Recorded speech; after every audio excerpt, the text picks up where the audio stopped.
Thank you very much for joining us once again. My name is Carlton Scovia-Nakamia and this is Her Story. Make it a point to subscribe to all our social media platforms, most importantly, our YouTube channel. Today, Tina is going to be telling us how she manages HIV and sickle cell. The two are chronic and they need a lot of medication, they need a lot of care. So how does she manage the two in her story? From childhood, according to my late mom, I was discovered the day I was born, because I was born very yellow, like all my eyes, my skin, everything was yellow. So I was put in the intensive care unit in Mulago. I was there for 1 week. Then I was released and they told my parents I have sickle cell. But because they have never heard of it in the family, nobody has it, they didn't believe it. Okay. So nobody had it, or because they had not tested? Because they had not tested, they didn't even know what it means to have sickle cell, what it meant. And there was nobody in the family, like on my daddy's side, nobody was there. Actually, some of the people who had it back then, they used to think that they are just trying to dodge work. That's why they say my leg is paining. So it's like back then, the complications people, that come along with sickle so cell. some of the family members who were complaining to other members, it was like they are just trying to dodge work at home, or they don't want to go to school, something like that. When I got sick, I was rushed to Mengo hospital. I was anemic. I had the swelling of the hands and the feet. So I was transfused. Then the doctor told them, your child has sickle cell. You need to start clinic right away. So I was something like 1.5 years. I got another crisis, and this time it was very bad. They ended up taking me to Mulago. And from then... What do you mean by it was very bad? It was very bad because according to my dad, I fainted. I fainted like 2 times. I was transfused, like I was given like 3 units of blood. And I was all swollen up. Yeah, so it was not like the other one, the first one. So that's when they believed it. But when I started, I think in secondary school, things changed, whereby when I started to get my menstrual periods, everything changed. How? Because every month when I'm going in my periods, or when I'm in my periods, I would get severe pain all over the body. Every month, like it couldn't stop, like I skip 1 month or like that, nothing. Every period would come with a severe pain crisis, and I would spend like 1 week, 4 days admitted at Mulago. So this thing went on from senior 2, senior 3, senior 4, for 3 years, every month, without skipping any month. So it wasn't really nice. We spent a lot of money on that. I became like let me say, a problem to them. To the family, whereby work had to stop. My mom had to stop working because to take care of you. And my dad, I looked like a problem, whereby every month he has to spend this money. And to my siblings, I think they used to miss class some days when I'm sick. I'm the firstborn. I'm followed by a boy. He's very fine, and that 1 sister. So we are 3 kids. We had a kid in my mom got pregnant. I was in senior 2. She got pregnant and she had a kid in 2007. This kid looked healthy just like me. So when they gave birth to him, I told them, because I was old enough, I told them to take him for sickle cell screening. So they didn't believe me. 7 months along the way, the kid died. Like he didn't get sick. He just Did he get a crisis? He didn't get a crisis. He just went to bed and he didn't wake up. I'm looking at a situation where we could go to Mulago for 4 days. That is the least. And in Mulago, you're eating portion beans. You wait for portion beans and you wait for porridge. Provided by the hospital. Provided by the hospital. If the hospital doesn't provide, you don't have? You don't have, and you don't have money, because I can't say that my dad didn't have money. I can never say that, because he had money. He was working all that time. But he couldn't didn't just provide. He didn't. The only thing he could try and provide, it was transport. Did he just didn't want to give you money, or he had other priorities? He didn't have any other priorities. I can't say something like that, because we are 3 kids. Did you talk to your dad why he doesn't care about you? No, he didn't have time for me. Yeah, he didn't have time for us. Actually, I think he started seeing other women, so he spent his money out. Did your dad ever visit you? I remember he visited me twice. Only? Yeah, twice. And I remember the last time, let me say the second time I saw him, it was when my mom was very sick. She was admitted in Mulago. Still? Yeah, she was taken to Mulago before me. Okay. Actually, it's me who took her there, because she got sick. She started having diarrhea, lost a lot of weight, and she had cough. So I rushed her to Namungona Orthodox, and they told me she has HIV, and she was having AIDS at that time. So they told me they are not going to take they can't take care of her. So they told me to take her to Mulago. So I had to get my mom from that place to Mulago. She was managed to be admitted in Mulago. She was in 3C. Yeah. Then I went back home at my uncle's place, because I couldn't go back to my home because it is very far from Mulago, and I didn't have that transport. Okay. And then that same night, I got sick. That same day, like the same night, I got sick. Did you get a crisis? Yeah, I got a crisis. It was very severe that I was even anemic. I think that is the first time I was transfused when I was old enough, like I could understand that I'm really dying this time, you know. When I was admitted, my mom was in 3C, I was in 4B. At the same time? At the same time. Okay. So my sister was taking care of me. And the mother? And the mother, we had our uncle's wife was taking care of her. Okay. So our dad was obligated to come and see the both of us, because the both of us were admitted. Yeah. So that is the first time, let me say the first time I saw him. In Mulago? In Mulago, in all those years. That day was very bad for me, because there was no blood. There was blood shortage in Uganda. And New Vision had written about it. I read it in the morning. I didn't know that I needed blood, because I came in with just a crisis, and I thought I was not anemic. But along the way, the doctors told me, you need blood, but we don't have blood. So I think in the evening, I got very bad, to the point that I could hear what they are talking, but I could not see their faces. I was lying. You lost your sight? Yeah, I lost my sight, but I could hear them crying and, you know, calling the doctors, she's dying, but I could not see. I was transfused, and I remember after something like 3 drops of blood getting in me, I started seeing again. I could see. There is a time you swallowed about 10 tablets a day? Yeah, that was after the death of my mom. Okay. I never left her side. You had stopped studying. Oh. Yeah, because I couldn't study. When my mom is sick, I couldn't concentrate, you know. So when she got sick and I stopped studying, I told her, I'm not going to go back to school until you get fine.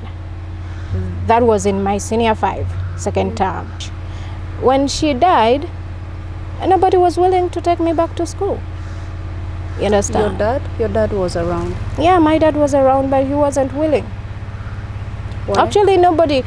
Where my mom stopped paying my school fees is where all of us stopped studying, including my siblings. Our dad was working.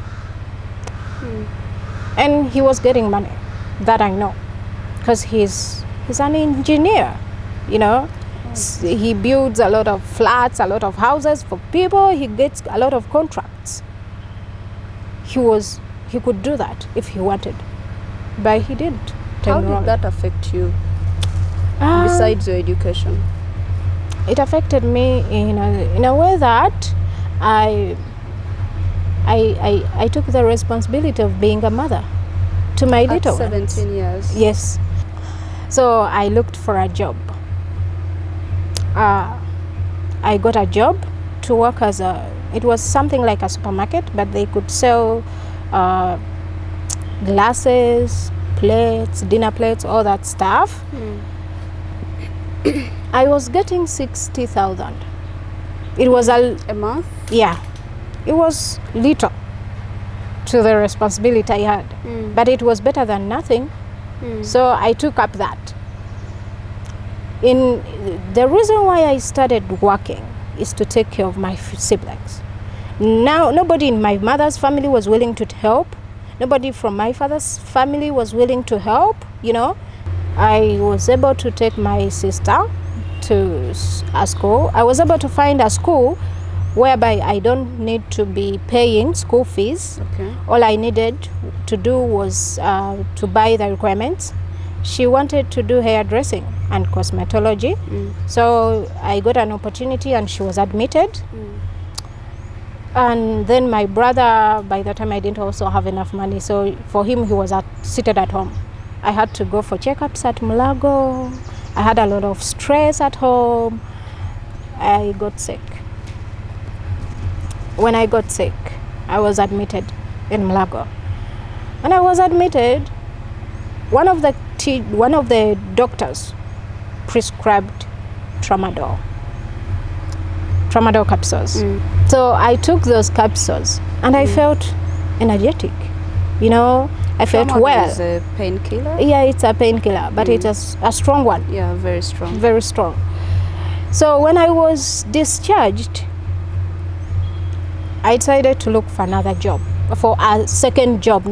I wasn't abandoning my job at the supermarket, but I wanted another job to complement what you earn. So that I can take my brother. So I went to a certain clinic. I had gone there for just a checkup, and I heard one of the nurses saying they needed a cleaner. So I was like, I can do it. I told him I needed the job, and he told me it's okay. You can work. You can come and clean. Okay. So I needed a job where I could start something like at 11.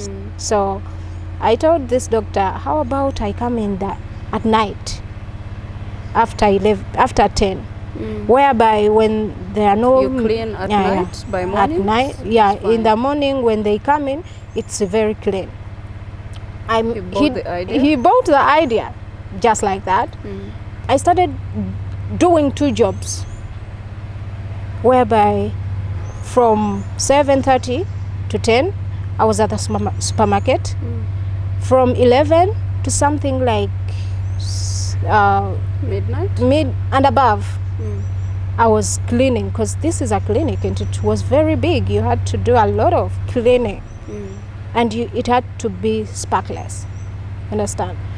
So doing these 2 jobs, I'm a sickler doing 2 jobs. I got fatigue. I got so weak. I can imagine. I started dozing at work because I couldn't, I didn't get enough sleep. I could sleep for something like 4 hours, then wake up, go to the work, then also in the evening at night come back, sleep for 4 hours. So I couldn't get enough sleep, enough rest. I wasn't taking good care of myself. Okay. But by that time, the solution was Tramadol. Yes. the solution was Tramadol, because whenever I took it, I could feel strong. Did the doctor prescribe 10 Tramadols? Not really. Yes. Apart from the doctor giving me that Tramadol once when I was admitted. 1 tablet a day? It was 1 times 3 because I was very sick. Okay. But when I got discharged, I was given 20 capsules in Mulago. So when I came back, I got to the pharmacy. I first consulted the clinic where I'm working. And they told me, it's a painkiller, it's for sickle cell patients, you can take it when you have pain. Okay. But for me, I had taken it back when I had pain. The pain had gone and I was very fine. So one day I came back from work very tired. I was like, let me take it because I might get a crisis. When I took it, I woke up very sharp, like very fine. I went Very energetic? Very energetic. I went to the supermarket. I could do all my work, no dozing, and everything was nice. So as I was leaving, going to the clinic, I took another 2. So to the clinic, I did my job very well. I came back home. When I came back home, I was tired. So I was like, let me take another 2 so that I could sleep, That was overdosing. Yeah, it was. Because it wasn't even prescribed by the doctor. So time came when I couldn't do anything without it. If I have to work, Part and parcel of your life. if I had to work, I had to take it. Okay.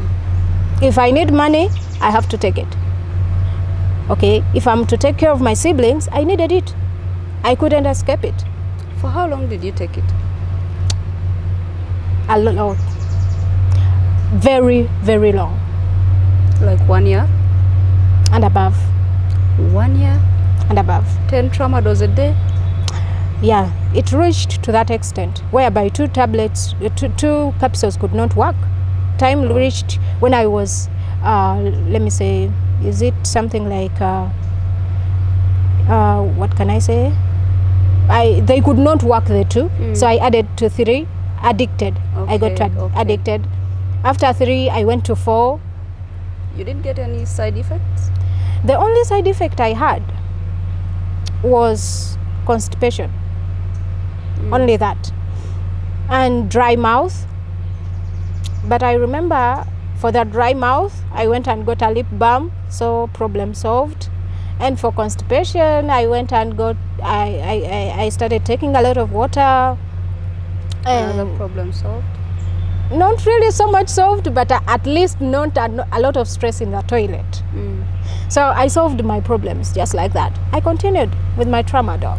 So time came when I was taking 8 at once, removing 8 capsules, taking them at once, and going to work. I'm very fine at work, doing very well. Because I remember when my boss at the supermarket decided to increase money because I was doing very well, a lot.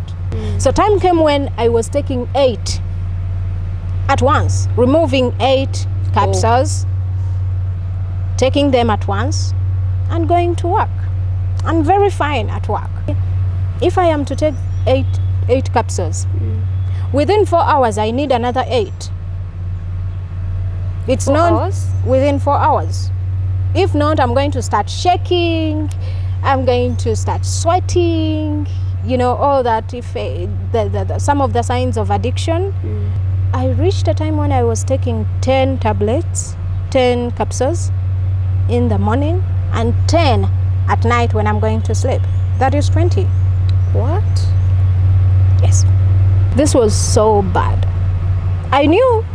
I can't say I didn't know, because I was old enough to know. My sister graduated, and my brother had started doing mechanic. So I decided to let go of one job, and the one I decided to let go was the clinic. I remember I was like, I think I got a depression from that, because I wasn't working, I wasn't active. All I could do was sleep the whole day. I got depressed. And I was like, maybe it's time I die. Because when I started taking Tramadol, the monthly crisis stopped. Because before it could come, I was already taking the medicine, you understand? So I couldn't get any pain attacks, so I was very well. I was like, it's time I die. So I planned... Did you make any attempts? Yes. Okay. I planned a very nice, it was, let me say, a very nice plan to die. It was after ED day. I got a pain crisis. When I got a pain crisis, I wasn't ready to endure any more pain. So I told my sister, go to the pharmacy, get me diclofenac injection. I already had Tramadol injection in my house. I already had diclofenac injection, Tramadol capsules. I also had diclofenac tablets. I went to a certain clinic. They taught me how to inject on my thigh, so I could do it myself. I injected myself this side 4 mils of Tramadol, and this side I injected diclofenac injection. Then I also took the capsules for Tramadol. I took 8. So I think I fainted. I didn't know what happened. That was too much, of course. Yes. When I woke up, I thought maybe it is a dream, because my plan was to kill myself. It wasn't to wake up. When I woke up, I saw my sister. She told me, I thought you had died. You scared me. I cried. You fainted. You were shaking. I told her, who told you to save me? After being admitted for 1 week, I was discharged. Though the doctors did not know, I don't think they discovered that it was suicidal. Apparently, you have to take medication for sickle cell, Yes. medication for HIV, Yes. that is ARVs. Yes. How do you manage yourself? How do you manage your life? It was quite hectic. Actually, In the beginning? in the beginning, because I was still in denial. With sickle cell, besides folic acid and multivitamin and the weekly anti-malarial, that's all. That's all. Okay. But with HIV, you have to take the ARVs, because I was enrolled in 2017. Okay. Yeah, I was enrolled. But with the HIV, you can get your medicine for 4 months. So it's not like you're going to be in the hospital all the time. And also with sickle cell, it's not that I'm always in the hospital. So it's all about taking care of myself, taking my medicine very well.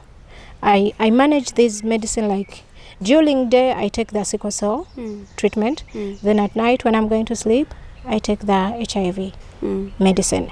I take a lot of water. As I'm talking to you right now, I take 5 liters of water every day.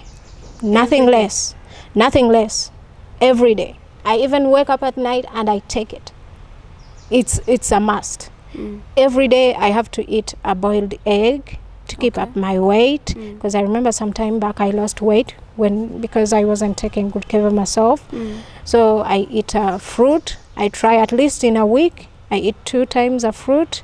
I do some regular checkups. If I feel anything, let me say cold, if I feel feverish, I try to rush to the hospital. I don't wait for it to become severe in a certain way. When I shared my story with Ashraf, my friend, he shared my story on Facebook. And a certain lady, whom I call Mommy right now, from Nigeria, took up the role of taking me back to school. So when she told me, I'm going to take care of your studies, and a certain friend of mine also came up and said, I'm also going to take you back to school. So they told me to go and look for a course, what I wanted to do. And when I reached the school, the only thing I wanted to know more about was HIV. That's all. So when I reached at the school, at the institute, I asked them, "Do you have any course for HIV?" And they had HIV management and counseling. So I went in for that, and I graduated in 2016. Oh, congratulations! Thank you. I got all that. Confidence. Okay. I forgot about the stigma. I grew. I understood myself more. I got the confidence because I studied it. One of the strategies is to see that people who are enrolled on ART, antiretroviral therapy, get viral load suppression. Have you achieved it? Yeah, as right now I am undetectable. Wow, that is very good. Yeah, it happened last year. And since then, I have been undetectable. Okay. Till now. Okay. Yeah. What are the key things that have made you able to achieve the viral load suppression? One thing I know that can do it is taking your medicine daily. If you take your medicine very well and you take good care of yourself, within a few months you can do it. Okay. Yeah. It's all about dedication. Do you have a partner? Are you married? Not really. I'm not married. I don't have a partner. I don't have anything like that. Okay. Yeah.